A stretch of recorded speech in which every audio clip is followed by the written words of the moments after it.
I'd like to call the Monday, April 3rd, 2023 Oakwood City Council meeting to order. Would you please rise and join me with the pledge to the flag?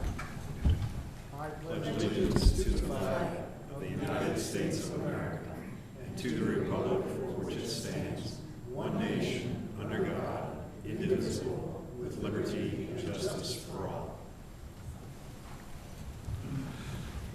May I have a roll call, please, Lori? Mayor Duncan? Here. Vice Mayor Byington? Here. Mr. Stevens? Here. Mrs. Turbin? Here. And may I have may we have an excused absence for Councilmember Hilton, who is unable to attend tonight? So moved. Second?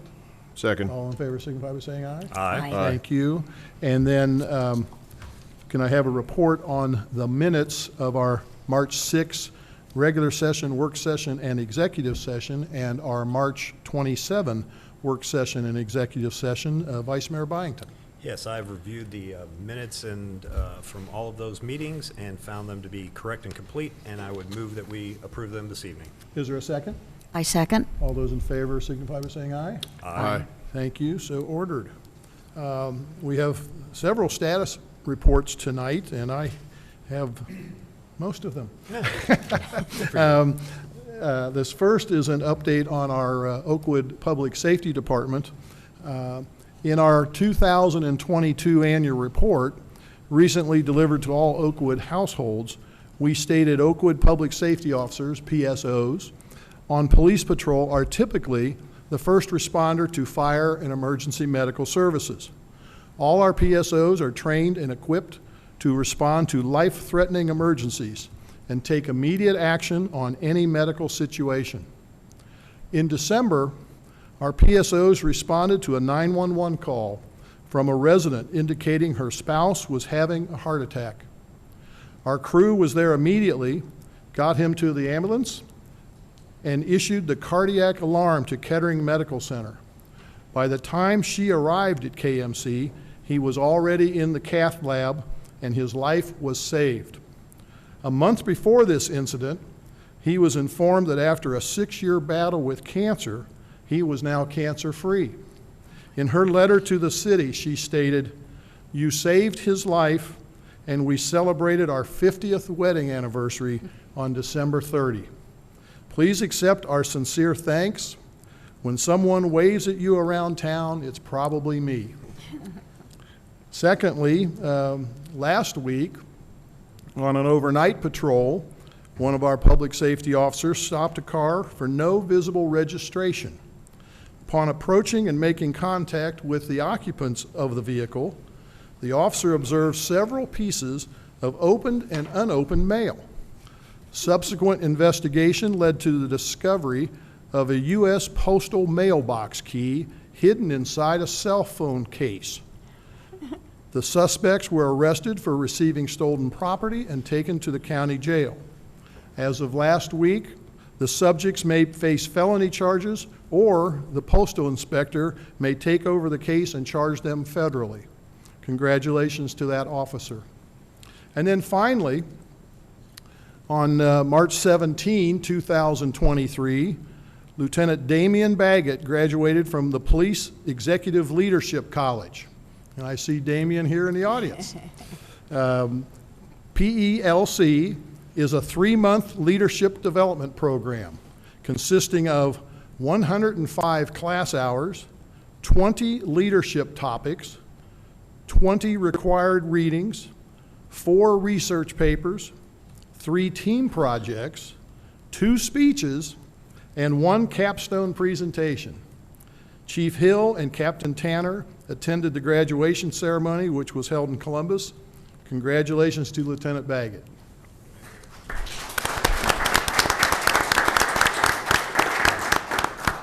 And now we have an exciting opportunity tonight. We are going to swear in a new public safety officer, and Officer Dews, Joe Dews, is going to be the officer, and he has several guests here in attendance with him. His spouse, Julie Dews, is here, and Julie's going to come up. I'm going to come out and issue the oath of office to you here shortly, and Julie is welcome to come up and accompany her spouse. Joe's father, Mark Dews, is here. I don't, they're in the back. Welcome. His stepmother, Brenda Dews, is here. See her. And then your father-in-law, Ed Eaton, is here. Congratulations to all of you. And I will now find the handheld mic, which I don't see. I have it here, sir. Aha. I will come down and issue the oath of office to you.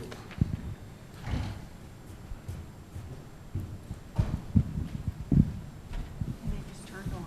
It is on. Okay. Thank you. If you want to come up here, and we want to make sure we get your picture here. Okay. How's that good? Okay. All right. So if you would repeat, if you'd raise your right hand and repeat after me. I solemnly swear that I will support the Constitution of the United States and of the state of Ohio, and will obey the laws thereof, and that I will, in all respects, uphold and enforce the provisions of the Charter and ordinances of this city, and will faithfully discharge the duties of public safety officer upon which I am about to enter. Congratulations. Thank you.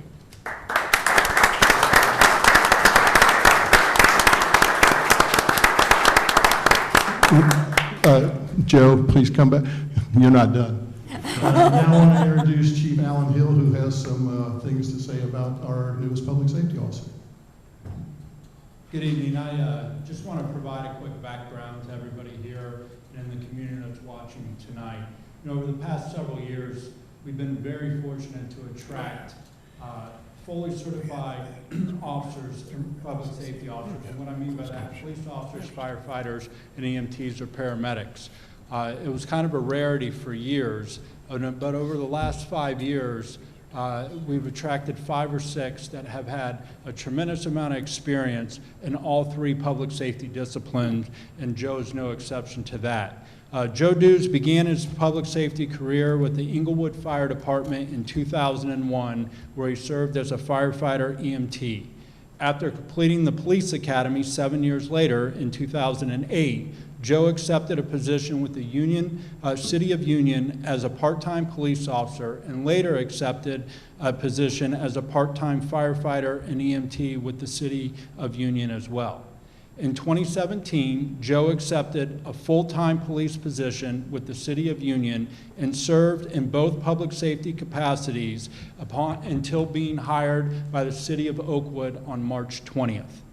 During his time at Union, Joe served as an evidence technician, a field training officer, firearms instructor, bike officer, and completed numerous other instructor-level training courses covering all facets of public safety. For the past 15 years, Joe has been certified and actively working in all 3 public safety disciplines, and his background and experience makes him a natural fit for our organization. Although Joe has only been with us a few short weeks, he will be finishing his FTO program here in the very near future and will begin working on his own. This is a testament to Joe's level of public safety knowledge. Please join me in welcoming Joe to the Oakwood Public Safety Department.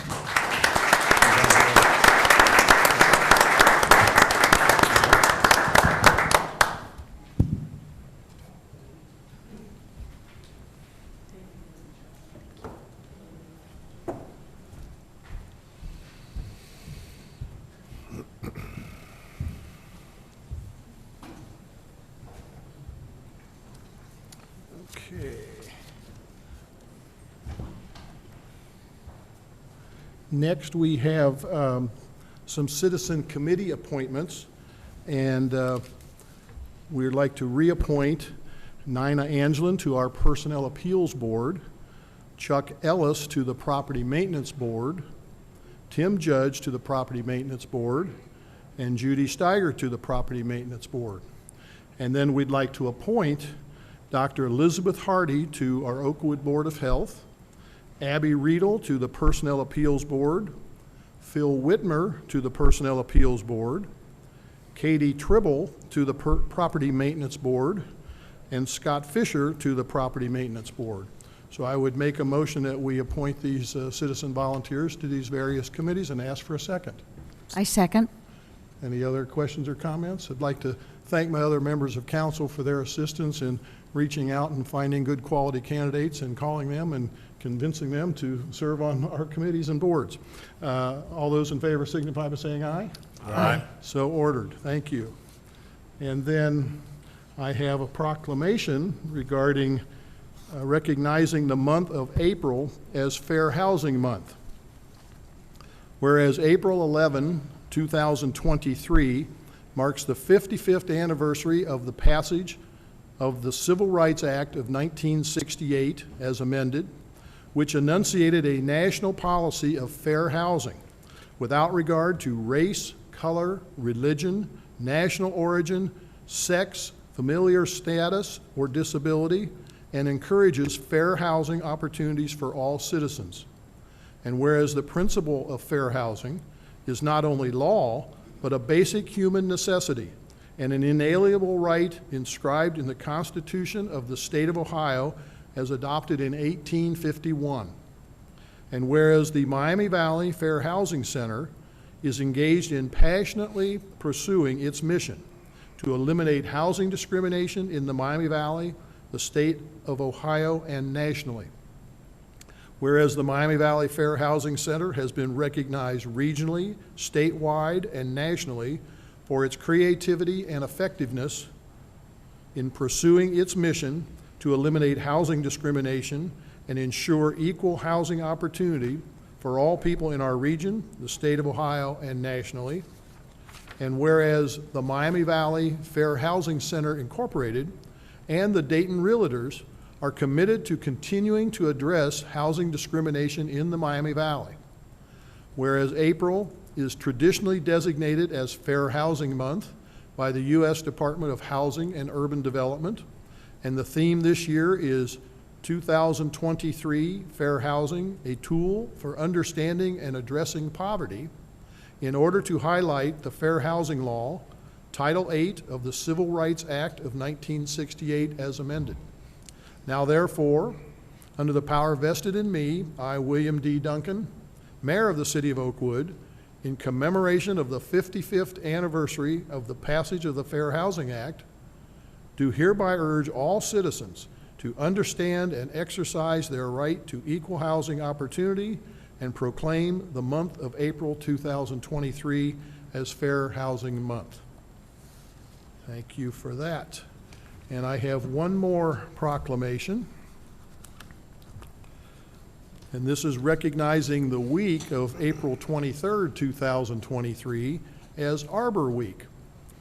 Whereas in 1872, J. Sterling Morton proposed to the Nebraska Board of Agriculture that a special day be set aside for the planting of trees.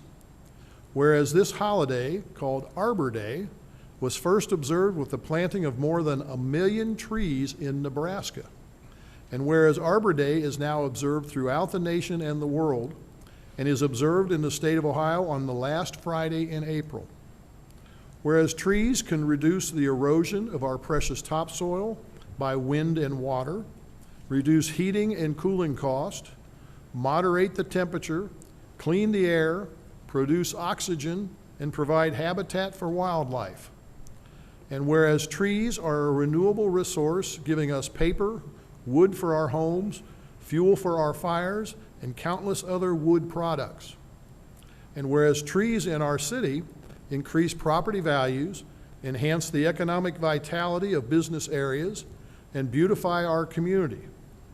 And whereas trees, wherever they are planted, are a source of joy and spiritual renewal.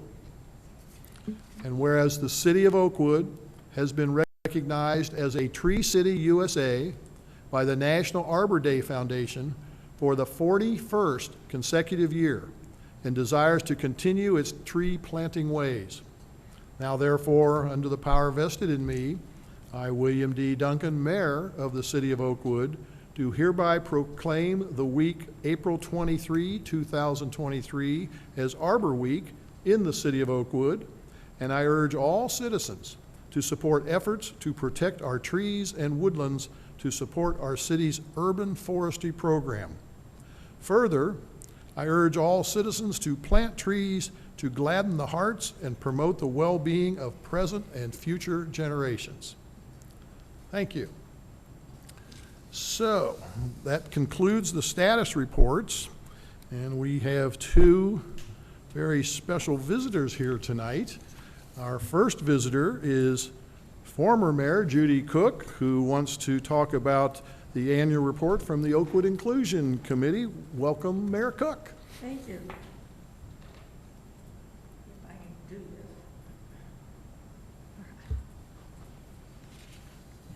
Well, I am very happy to be here tonight to have the opportunity to report on our second year as an organization. Our chairperson, Madeline Isley, is out of town on business, but she sends her regard to all of you. You have received copies of the written annual report and the chronology from our year's activities. The annual report is a summary of how the OIC has continued to fulfill its mission to foster a welcoming community through educational programs and community building. The chronology document presents a detailed record of the OIC's activities from January 2022 to the present. This is a list of the topics addressed in the annual report that you received. Each one addresses part of our organizational efforts, and together they provide an outline of our existence. The OIC continues to work closely with the City of Oakwood, Oakwood Schools, and Wright Library. These connections help the OIC to stay abreast of local events and community needs, which in turn enables the OIC to sustain itself and remain relevant into the future. The role of the city, school, and library liaisons on the leadership team has been appropriately refined to establish the document in a way that makes it clear that the OIC is a citizen-led organization. The leadership expanded its team size by 4 Oakwood residents to deepen its network within the borders of the community. New team leaders are Mike Miller, Jackie Housel, Joshua Green, and Kate Framansky. Brandy Mariani also replaced Jeremy Newport as treasurer. We do have a website that we attempt to keep up to date, and it provides current information about OIC-sponsored events and the programs and services that we offer for the group, establishing documents and guiding principles and leadership team meeting minutes.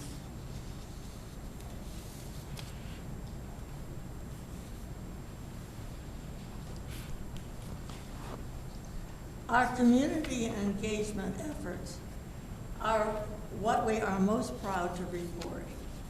We have intentionally and consistently pursued our mission to educate and inform by holding an annual meeting and hosting topical programs, sending monthly email notices to our 425 members that detail upcoming events in the community, and submitting frequent articles to the Oakwood Register about Oakwood residents' involvement with building community and expanding inclusion.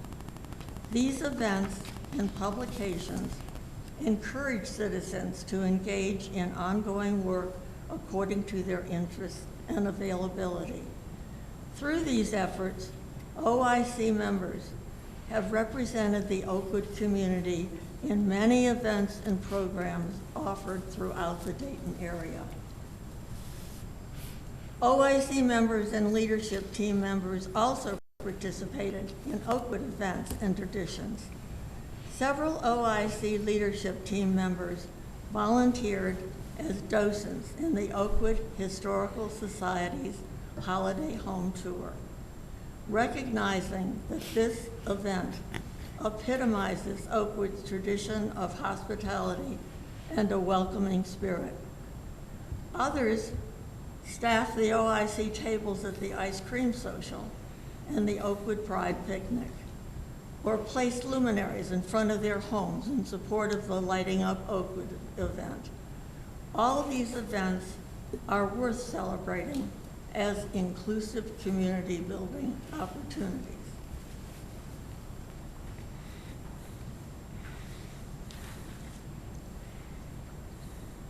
That went, didn't it? Okay. In addition to participating in our organizations that our other cities, we took a chance this year by having several homegrown initiatives. In May of 2022, the OIC developed and purchased signs advertising the location of Oakwood Farmers Market. And this was done in English, Spanish, and Mandarin. And these signs were put up at several of the bus stops along Far Hills Avenue to encourage the passengers from throughout the whole Dayton area to visit our farmers market. The design of the sign was approved by the city of Oakwood in advance, and the OIC has gifted the signs to the city in the hopes that they will be useful for many years. In June of 2022, in response to the Afghan and Ukrainian refugee crisis of 21 and 22, the OIC organized a community presentation and planned a discussion on refugee resettlement in the Dayton area. This event, held at Wright Library, attracted about 80 participants in person and another 25 online from all over the Dayton area. The speakers represented a variety of disciplines. In September 2022, the OIC hosted an open house to celebrate the arrival of Mapping Equity in Dayton, an exhibit that uses maps to show how Dayton communities are still affected by the 1930 practice of redlining. The exhibit was hosted by Wright Library and was developed by students at Sinclair Community College. During the open house, Sinclair professor Jackie Housel, who had supervised the students, offered guided tours, and the OIC provided refreshments.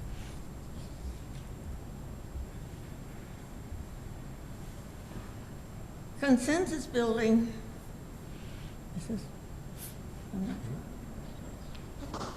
consensus building has been challenging this past year for leadership team members. The leadership team seeks a common outcome in the broader sense, but as individuals, we differ in perspectives on how to prioritize and accomplish our goals. We have come to realize that the differing viewpoints of our leadership to a large extent reflects those of our citizen population. Furthermore, we have come to realize that it is the successful blending of these differing viewpoints that results in both stronger relationships as well as stronger outcomes for all our endeavors. Understanding the value of this process encourages us to use it and these relationships as guidance. An important aspect of our pursuit is the fact that Oakwood has grown significantly more diverse in recent years. The path is established. The resulting positive blend with existing community values, such as those that are clearly evident in our city, schools, and library, has brought increased interest and breadth to our community. As we continue our mission, we will follow this path, promoting community values and learning as we seek continued success. We remain committed to our nonpartisan mission to study, promote, and celebrate diversity. We are dedicated to inclusion and making space for many voices by providing forums for dialogue, education, and celebration of all that is good about Oakwood, as well as opportunities to engage with the larger region through service, learning, and sharing the other community organizations and events.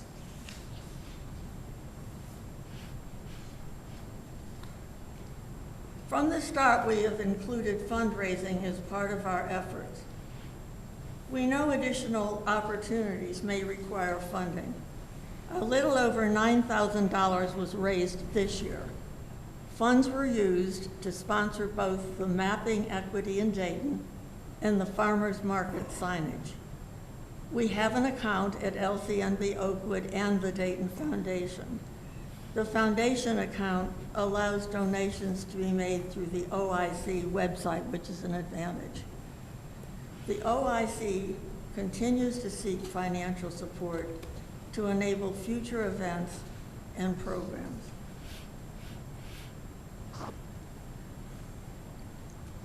As private citizens serving as OIC leaders, we remain deeply grateful for the commitment and wise counsel we receive from our liaisons representing the City of Oakwood, Oakwood Schools, and Wright Library, and their respective governing boards.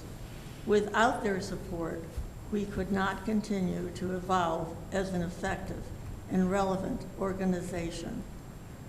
We also wish to acknowledge the support we received from the Oakwood Register.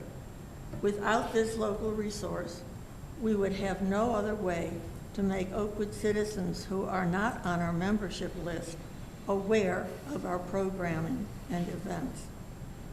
We thank you very much for letting us take part in your meeting tonight by giving you this report. I say these words on behalf of the many members of our leadership team, many of whom are here tonight. Thank you. Thank you. Does anybody have any questions for Mayor Cook? We appreciate that. We also appreciate all the support of your members who are here in attendance. Thank you all for your attendance as well. And I'm reminded of the cooperation between the city and the library and our schools as we just recently went through a superintendent search, and I described it to one of the recruiters that the school board hired as it's part of a three-legged stool, and we're only as strong as all three legs of the stool together. And we appreciate that very much. And again, thank you for all of your service regarding the OIC and all the other things you do for our fine city. Thank you very much. Next, we have another special guest here. Terry Jones is here to talk about the pinwheels for the National Child Abuse Awareness. Welcome, Terry. Hi again. I was here last year. My name is Terry Jones, and I have lived and raised my children and now my grandchildren in Oakwood for over 40 years, which is so hard to believe. Now, wait a minute. You have a 40-year-old grandchild? No, no. Okay, I just checking. No, they're younger than that. Okay.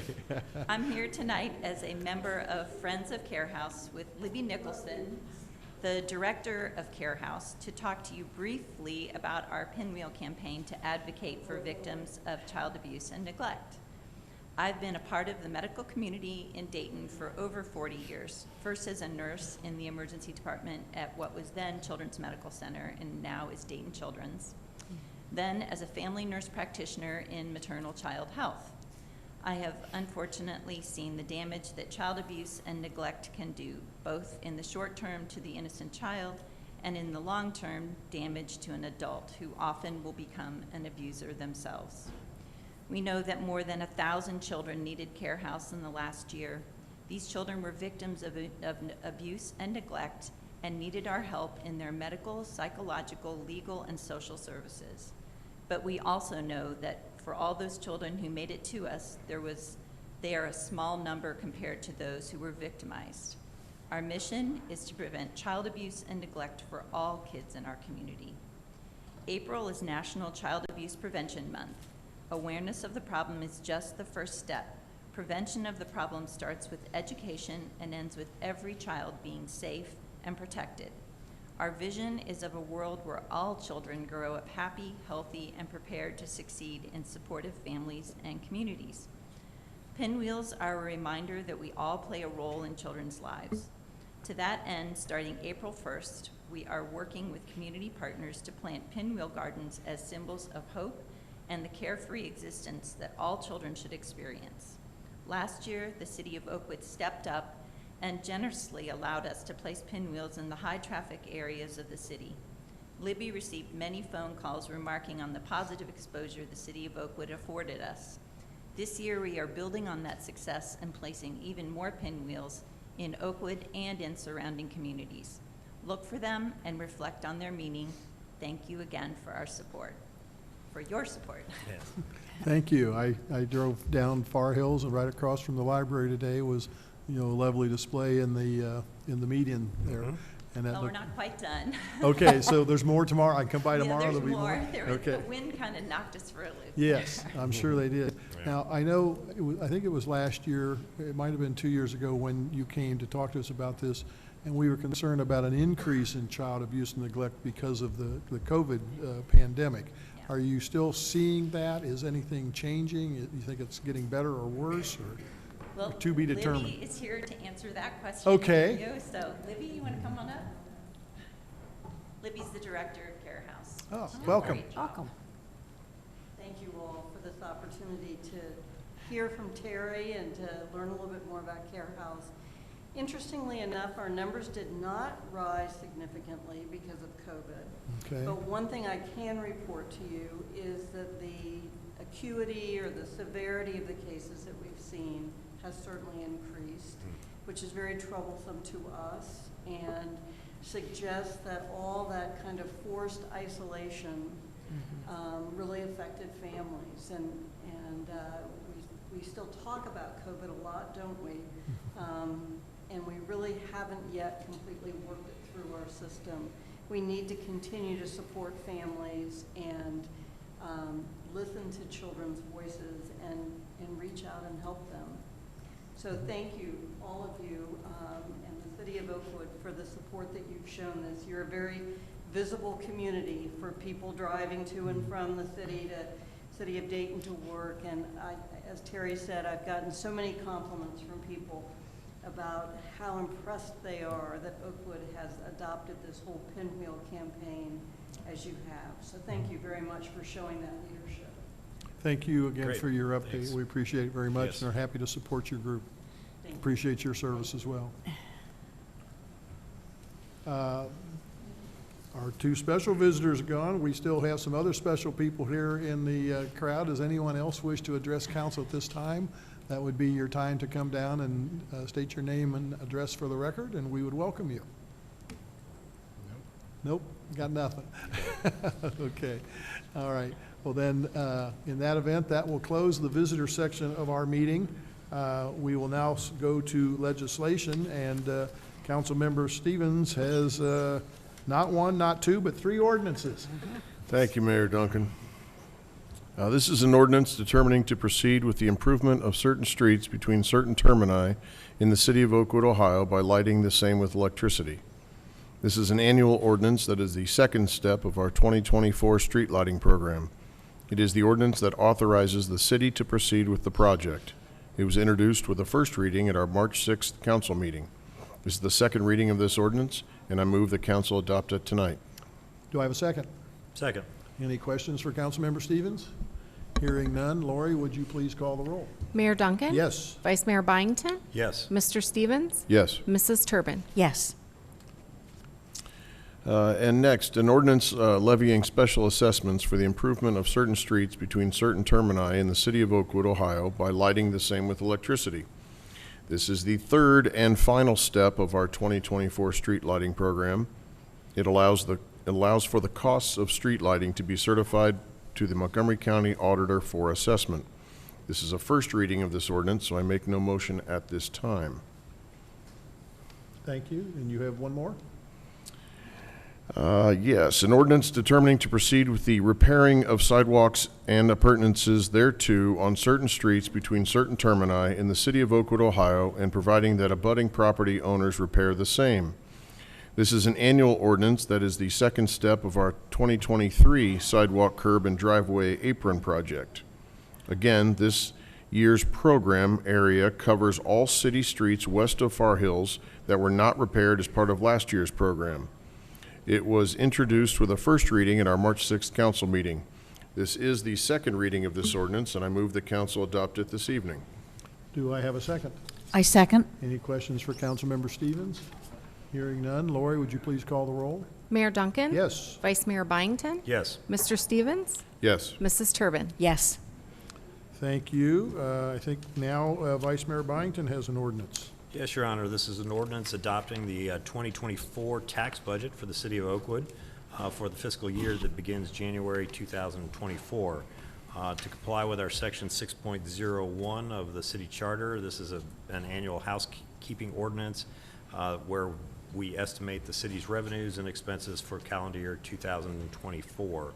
This is actually a first reading, so I'll make no motion at this time, and we'll take it up in May. Thank you. And then I believe you also have a resolution. Yes, this is a resolution confirming the city of Oakwood's acceptance of and participation in a proposed settlement agreement in connection with the ongoing national opioid litigation. Ohio is included in ongoing litigation involving the national prescription opioid epidemic. This is a complex, multi-district litigation occurring nationwide, and there are many defendants, including opioid distributors and manufacturers. 2021, Oakwood signed a document known as the One Ohio Memorandum of Understanding. In doing so, we joined with political subdivisions throughout the state to agree on a mechanism for distributing any opioid settlements that may be reached. In 2021, state-level settlements were reached with several opioid distributors, including Amerisource Bergen, McKesson, and Cardinal Health. Those settlements are being distributed to local governments according to the terms of the One Ohio MOU. In late 2022, state-level settlements were reached with several pharmacies, including CVS, Walgreens, and Walmart, as well as two opioid manufacturers, Teva and Allegron. The resolution I'm introducing tonight will allow Oakwood to opt into the local government portion of these settlements, which would then be distributed under the framework already established by the One Ohio MOU. These are structured settlements that will be distributed over a period of 6 years. The money is restricted for use in abating the opioid epidemic. This resolution will constitute legislative approval of the settlement as required by the court, and I move the council adopt this resolution this evening. Do we have a second? Second. Any questions for Vice Mayor Byington? Hearing none. Lori, would you please call the roll? Mayor Duncan? Yes. Vice Mayor Byington? Yes. Mr. Stevens? Yes. Mrs. Turbin? Yes. Thank you. That concludes our legislation this evening. We do, however, have a staff report from our Engineering and Public Works Department, Doug Spittler. Welcome, Doug. We look forward to your report. Thank you, Mayor, Council, City staff, and guests. Pleased to give you an update, one of two updates we typically do every year of the Public Works Department. Items that we've worked on, planning on working on, and will accomplish this summer.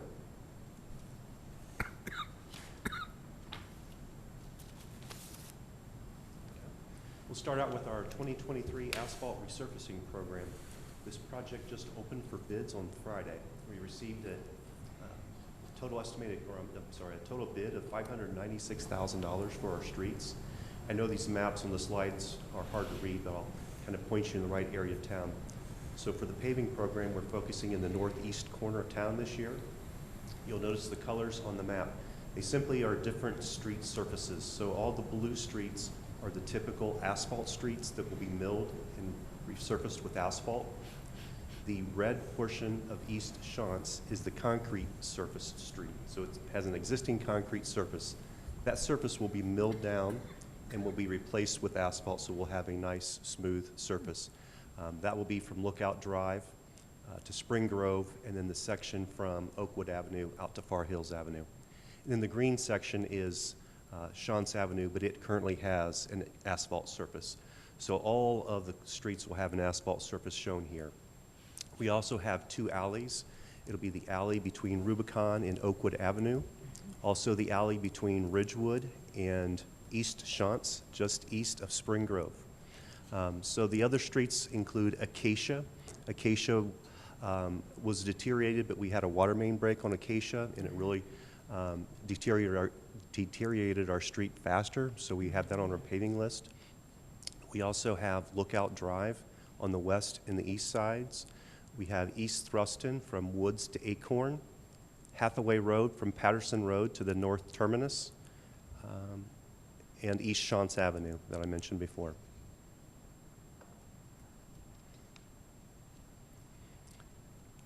As council was discussing tonight, this is our sidewalk, curb, and driveway apron program. This area is primarily the southwest corner of town, with the exception of a little piece on Park Road, and then the piece around Harmon Elementary School. So that will be coordinated when school is out. We opened bids on January the 26th earlier in the year. We received 3 bids this year. Last year we did not receive any. We did end up negotiating with the contractor, but this year we were lucky to receive the 3 bids. We awarded the bid to Adleta Construction out of Cincinnati, Ohio. Total estimated cost for the program this year is $229,000.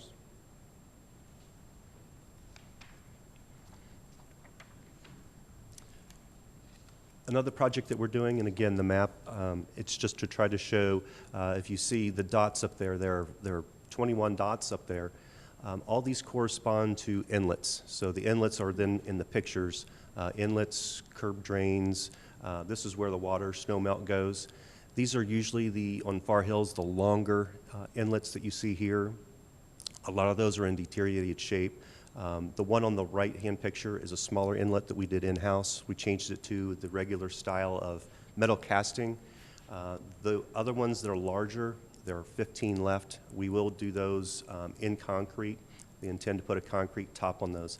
And as you can see from the picture, a lot of times there's a grass adjacent or sidewalk, so we'll have to do corresponding sidewalk. Some areas there's the barrier fence or the decorative fence that has to be removed and replaced.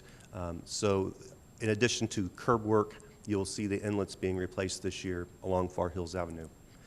Again, we opened bids on the same day as our sidewalk, curb, and apron, January the 26th. We received 2 bids, and we were pleased to have Adleta Construction again with that bid. That'll be nice having one contractor in town to kind of coordinate both projects.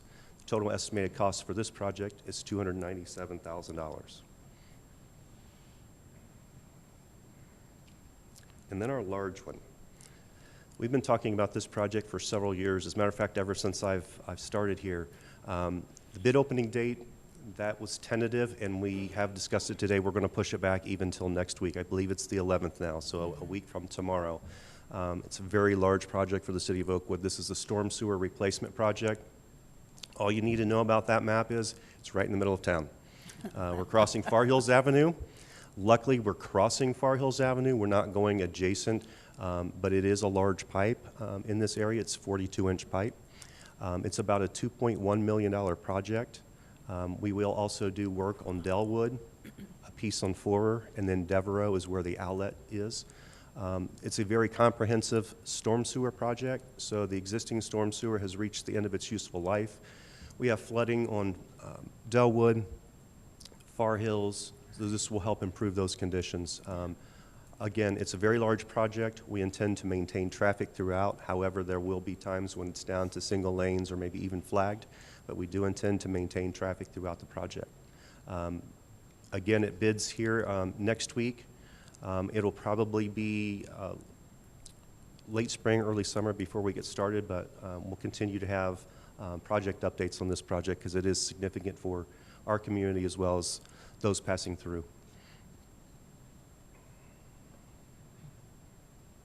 Additional projects, if you haven't had a chance to come what I would call behind Public Works, this is the new pole barn storage facility. It's a 6-bay pole barn that was added and completed last year. Leisure Services has a lot of their cold storage out here. To give you kind of an idea where you're at, the dog park is right to your left. So if you're at the dog park and you look, that's the building you see. We have one small piece to finish inside, and we have to realign the fence on the back of the building, but mainly the building is complete and in use.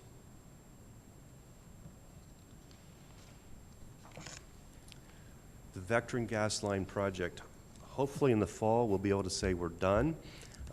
We are in the last scheduled year with Vectrin. Finally, after a start in 2010, this is moving all of the gas meters outside the homes. It's putting in new polyethylene service lines, main lines, removing the old bare steel cast iron. We've talked about this project a lot, and I know everybody's anxious to get it complete.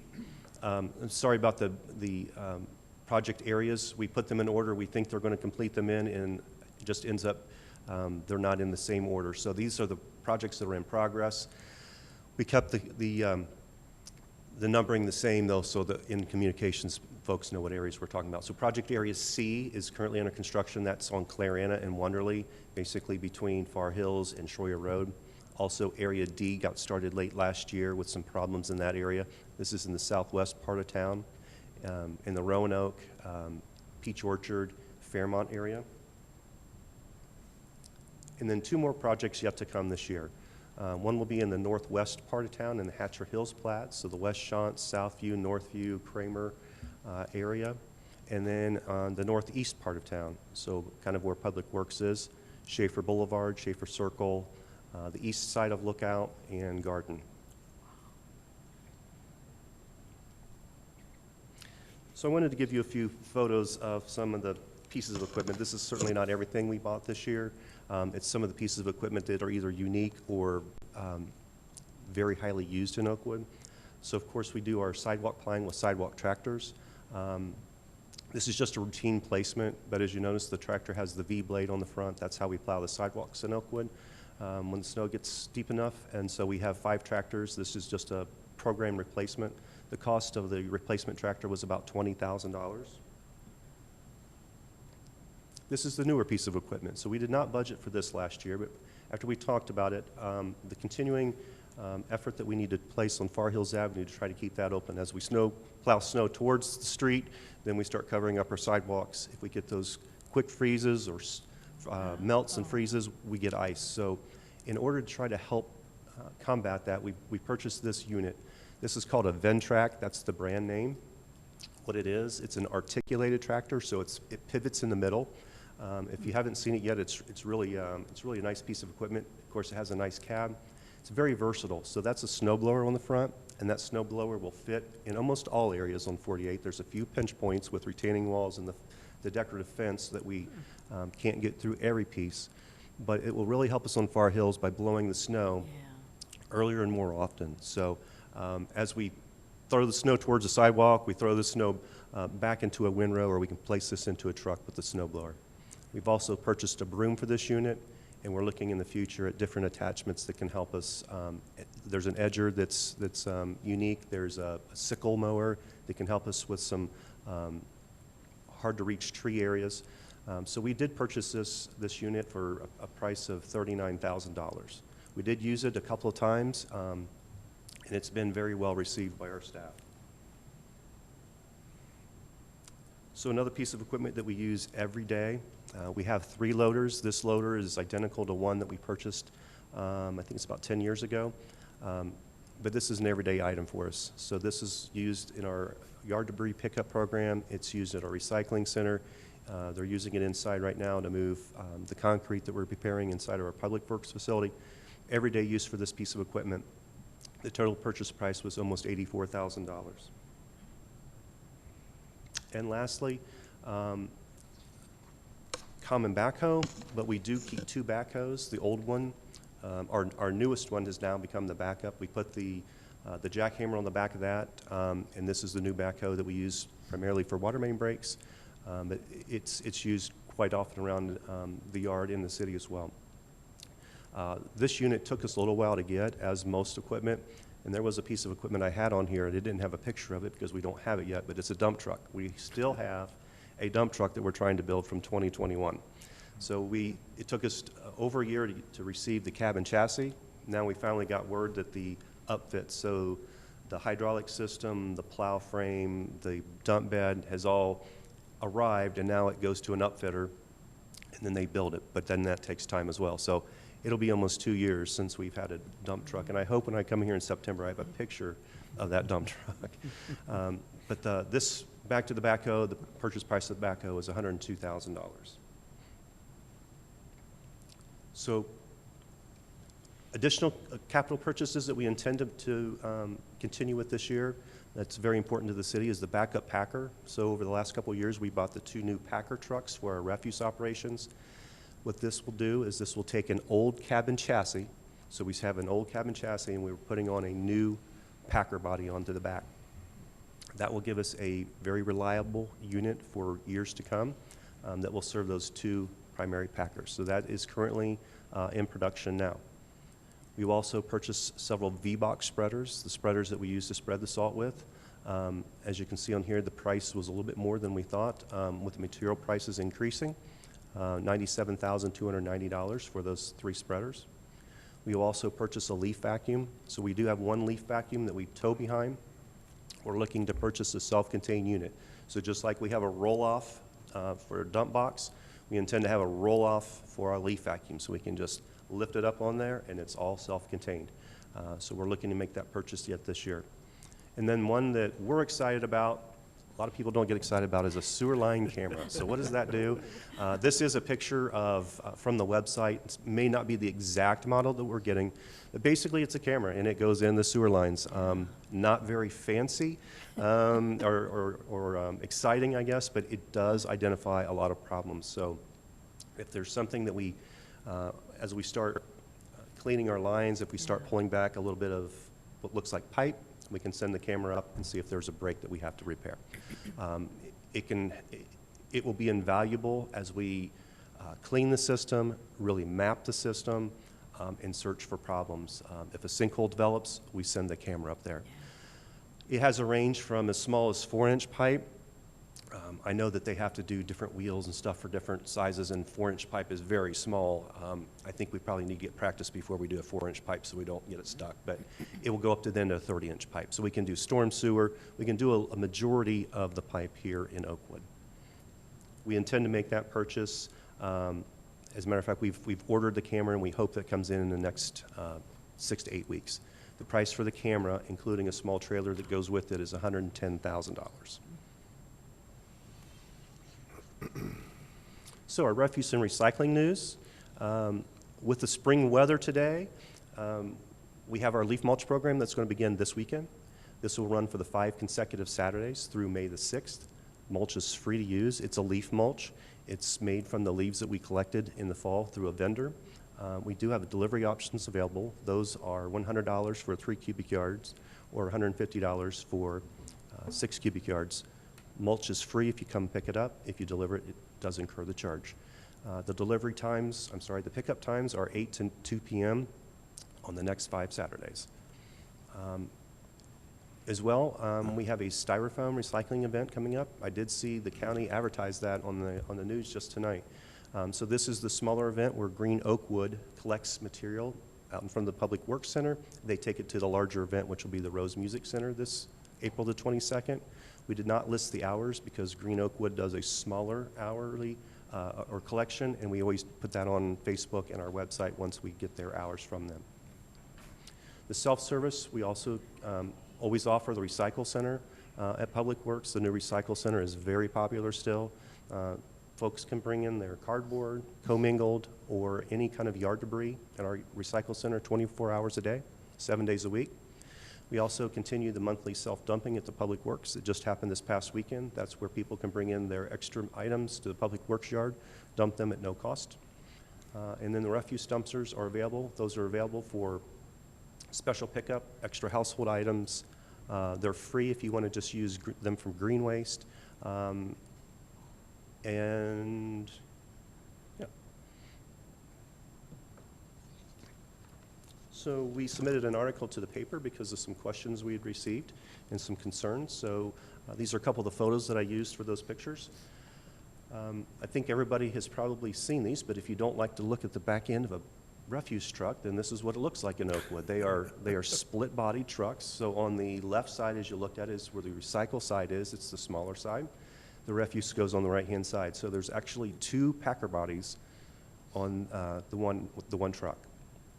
Likewise, on the refuse scooter, if you notice, they're flipped because when they back up to each other, then they do match up. The refuse is on the left side. It's kind of hard to see, but between the arrows, there's a small black line. That bed is divided with a small plastic divider, and then the recycle is on the right-hand side. This graphic was also submitted to the paper, and it's also in our annual report.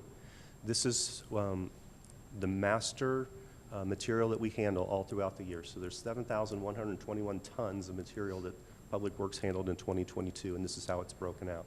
So what we like to see is on the left-hand side, the large pie there is for our brush and natural material. That's the material that's collected from our continuous monthly yard debris pickup program and our leaf collection in the fall. We also have the cardboard that's identified, it's in red. That's our commingled recycling. So that's what we get from the residential homes and the single container at the Public Works yard. The cardboard then is at the top, the 8%, the orange pie. That's what we collect solely in the recycle center dumpsters there. That is material that is already separated. The residents separate it themselves. So that's cardboard that is recycled then at the recycle center. The other items are smaller pieces. So the miscellaneous, we do get questions on miscellaneous. That's what we typically put our spoils in from a water main break. So the asphalt, the concrete that we break up, we bring back to Public Works. We then haul it to a construction and demolition landfill, and that's the small miscellaneous piece. So if you add up all those pieces, you get 49.9% of material that's recycled. So that's the commingled, that's the yard debris collection, and the cardboard. So that's right at 50% of what's handled is recycled.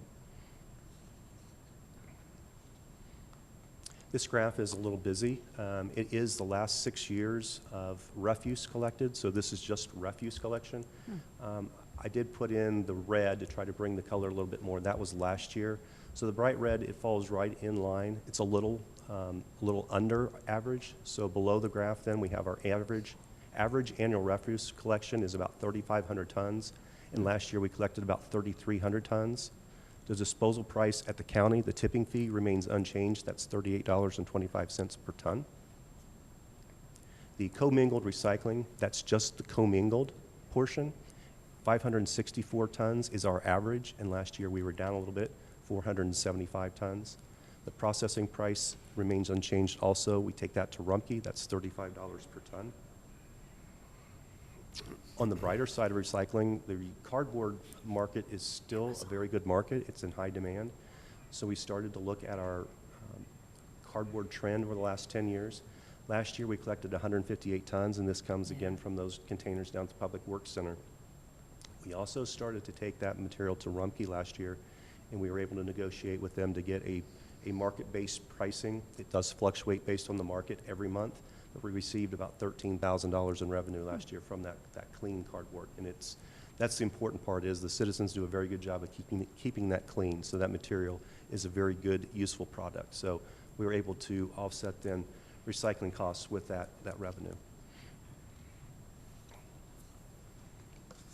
And then for those materials that you just don't know what to do with and that we do not accept, so those are the household hazardous waste. So the fertilizers, the things in your garage that you don't know what to do with, the batteries, fire extinguishers, pesticides, paint is a big one. There's a couple of different ways to get rid of those. Oakwood has a very unique program coordinated by the Oakwood Rotary Group. The next event is on April 22nd, so while you're getting that styrofoam out, you can also get out the household hazardous waste. There is a phone number to call to leave your information. We will put you on the list for collection and coordinate with the Oakwood Rotary. 937-296-5155 for that phone number.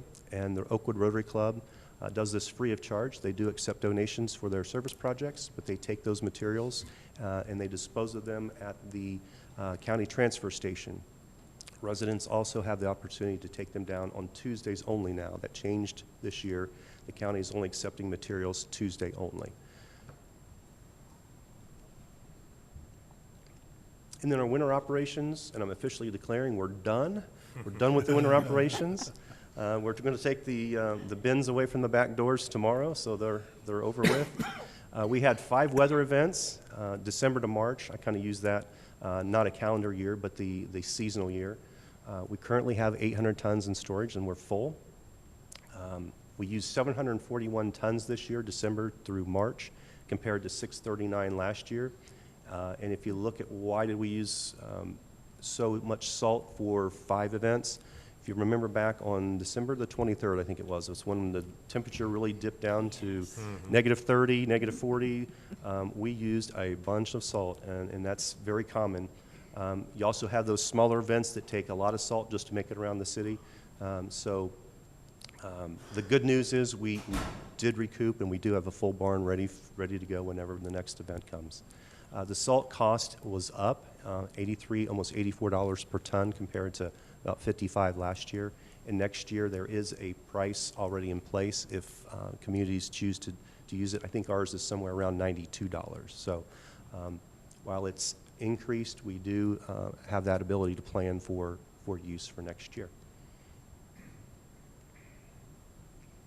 And just a few personnel updates. We had Veer Mason. Veer Mason was a general service worker in the city for over 20 years. He retired at the end of December. And then we welcomed new employees, Todd White, Cade Wallace, Josh Diak, Cameron Daniel as general service workers, 2 of them in November and 2 of them just very recently in March. And then Jacob Burns just started with us last Monday. He is our water and sewer technician. If you recall, we have hired and identified 2 people to do sewer maintenance. Jacob is going to be who you will see in the large vac truck most of the time. That's going to be his primary vehicle to use. He will be the lead person that will be cleaning those sewers, mapping the sewers, responding to any kind of sewer type issue. He will have a general service worker with him. We've not identified that person yet because as the dominoes kind of fall, we will put someone with him. He's just getting started. We have some training set up. He will be primarily responsible for the new camera as well. So we welcome all of these fine gentlemen. You'll see them around. And with that, I think that's all I have, unless you have any questions. Any questions for our Public Works Director? I have a real quick question.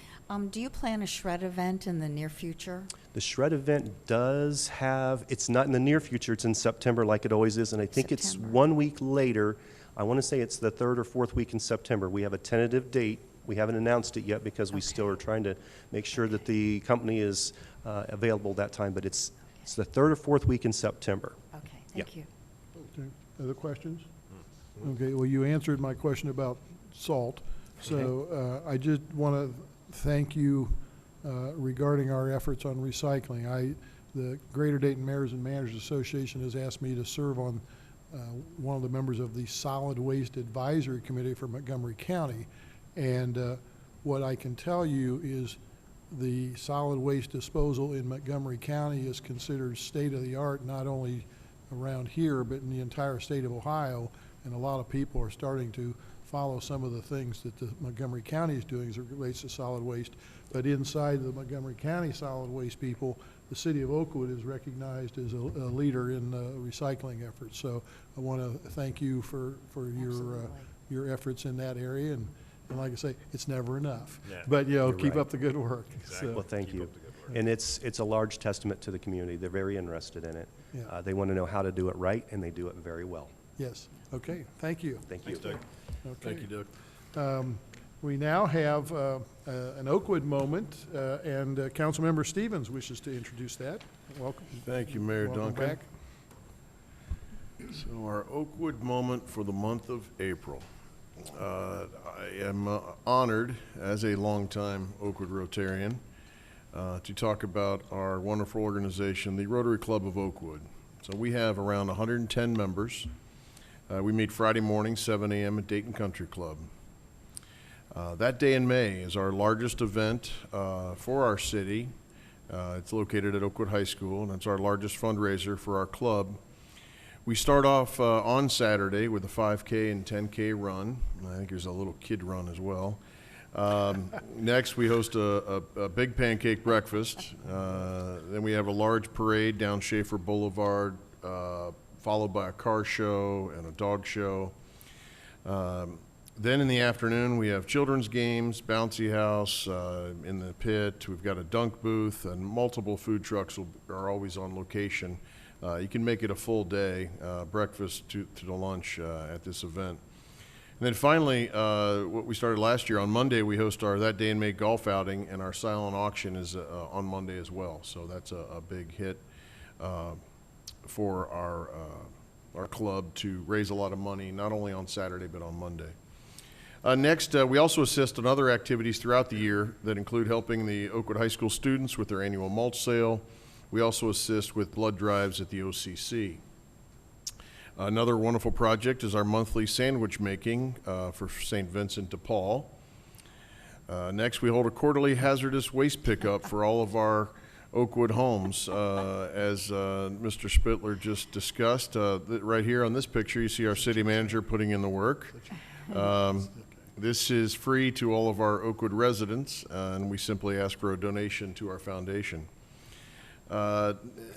We're always having fun in our weekly meetings, and this is a fine example of one of our own, the gentleman sitting to my right, Steve Byington, having a great time on St. Patrick's Day. We also participate in occasional golf outings. We have 2 bowling teams, and we also have social events throughout the year for all of our club members. We have a wonderful Oakwood Rotary Foundation that has donated over $750,000 since 1988. This is just one example. I know we've done some things for Shoes for Shoeless. We donate around $30,000 each year to local charities, and we're always looking for good organizations. And finally, we are the main group that helps to display all the American flags. I know they've been a big hit the last few years on Schaefer Boulevard for Memorial Day, 4th of July, and Labor Day. And we're always looking for new quality members who want to give back and have fun at the same time. So a lot of people think Oakwood Rotary is just made up of Oakwood residents, but actually the rule is you could be a member if you live in Oakwood, or you live or work in Oakwood, or you live or work in a city that is touching Oakwood. So you can be a member that way as well. So we welcome everyone to come in. If you're willing to get up at, whatever it is, 6 to get ready for a 7 a.m. meeting, we'd love to have you. So you can reach out to myself, Steve Byington, Norbert Klopsch. We're all members, and we've been longtime members, and we love this group, and they do a lot for our city, and it takes a lot of us to get a lot of these projects done, but it's well worth it, because you could see the Oakwood Rotary name all over our city for some of the projects that we do. And that was just to name a few. That wasn't even everything that we do. So thank you for the time. All right, Great. thank you. I've had the opportunity to go to a couple of their meetings, and I've never seen more happy people at 7 in the morning in my life. It's a lively group. It is a lively group. And I think you and both Vice Mayor Byington were former past presidents of the club? Yes. As was And Norb, Norb, all yeah. 3 of you. Okay, Yep. so it's Yeah. it's okay. Well, again, appreciate that, and thank you for the Oakwood moment of the month. It's now time for our city manager's report. Well, I will join council in thanking Doug for a very, very thorough report, and I'm proud to tell you that I have nothing more to add, so Nice. I have no additional comments tonight. We might have to have a special edition of the Oakwood Register published on Tuesday instead of Wednesday. All right, well, thank you for that report. Does anybody have any questions for our city manager? Hearing none, we will then go to council comments, and Councilmember Turbin. Oh, thank you, Mayor. I just wanted to remind everyone that Oakwood is hosting the Right at Home event here in Oakwood. It is on April 23rd. It runs from noon till 5, and it's hosted by our Oakwood Historical Society and Dayton History. And it's really a great event. You get to tour Hawthorne Hill, and then we have docents that'll take you around the neighborhood and introduce you to some of the industrial leaders that are pretty famous. So come on out. You can buy tickets by going to oakwoodhistory.org. Councilmember Stevens. Yeah, just a few things. First thing I'd like to do is welcome Officer Joe Dews. He sounds like he's very experienced, and he's going to be a great addition to our public safety officers. I look forward to meeting him personally. Second, I'm glad to report, I'm currently the chairman of the Miami Valley Communications Council, and I'm glad to report that we have extended the contract of our executive director, Jay Weiskircher, until 2025. And that is it may seem like, well, you just extended somebody's contract, but the work that Jay and his staff are doing right now is wonderful. That group has really change push the needle on what they're doing for our communities, because that's really why they're there, is to assist the 8-member cities that Oakwood is one of. They handle all the broadcasting for these meetings, many other meetings, a lot of other things, the high school football and basketball games. They're integral in the new fiber network that's all around our Miami Valley. The street restriping, the utility aggregations. They do a lot of training for local government employees, which is big because that allows the cities to save money so they don't have to send the employees to faraway destinations. And there's just a lot of other projects, and I'm just glad that I'm our representative because it makes me see all that great work that the organization is doing firsthand. And then finally, Doug even mentioned this a little bit. It's time for spring cleanup, and I just encourage everyone to use our recycling center. You're going to be trimming bushes, picking up, those little annoying brown seeds, I call them, all the yard debris, the sticks from all the wind. You're going to be laying down mulch, rake up those leaves, clean up your yards, because Oakwood is such a beautiful city, and I love to see the properties that are well maintained, and I know that's easier said than done for some Oakwood residents. I understand that, but at the same time, when you do your spring cleanup, 24 hours a day, 7 days a week, you can take your materials down to the recycling center, and the city does a great job, because I use it all the time. The city does a great job of pulling that yard waste out into the yard, so there's more room for the new stuff that's coming in constantly. I think that's not rivaling the cardboard waste that is down there, but there are times when it's very full, so obviously it follows when we have nice warm weather days. But use the recycling center. It's there for you, and it's a wonderful facility. So thank you once again to Doug and all his employees for helping out with that. Vice Mayor Byington. Just to go along with the beautification of Oakwood theme there, just remind folks that the Smith Gardens perennial sale is April 21st and 22nd at the OCC. I forgot to write down the times, but if you're interested, I would suggest touching base at the OCC. I'm sure it'll be in the Oakwood Register as well. Fantastic selection of plants. Every year I buy stuff there, and every year my dogs kill whatever I plant in the ground, but I still like to make the effort. So I encourage folks to go out there and support Smith Gardens. Well, thank you.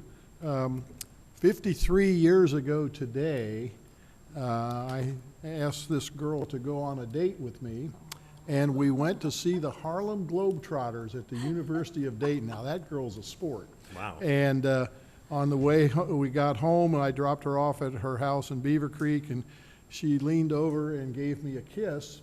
At the same time, her mother turned on the yard spotlight, which lit up half of Greene County. So I determined at that point, I got a kiss on my first date, I needed to marry this girl.